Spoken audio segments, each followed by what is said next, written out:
Apat na lalaking kabilang sa notorious na riding in tandem na sangkot sa mga ilegal na aktibidad ang nasukol ng otoridad sa isang bahay sa Caloocan City.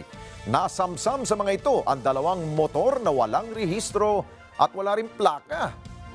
Nagamit nila sa operasyon gayon din ang improvised shotgun at iba pang klase ng mga ID at ATM cards. Report mula kay Edison Domingo Jr.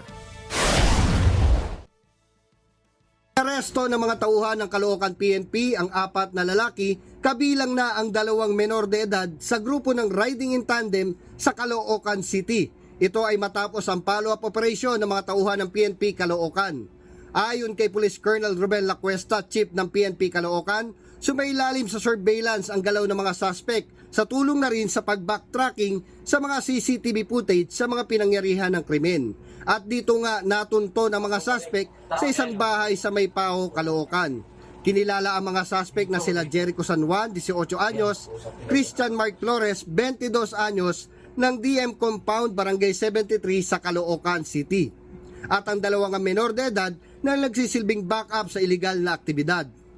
Huling biktima ng mga suspect ay isang Ariandale Esguera kung saan pinagnakawan ng mga suspect at nakuhanan ng 3 cellphone at 30,000 pesos cash. Kasamang sa nabawi sa mga suspect ang 2 motorsiklo na walang rehistro at plaka na ginagamit sa operasyon, kabilang din ang isang improvised shotgun at iba't ibang klase ng ID at ATM card.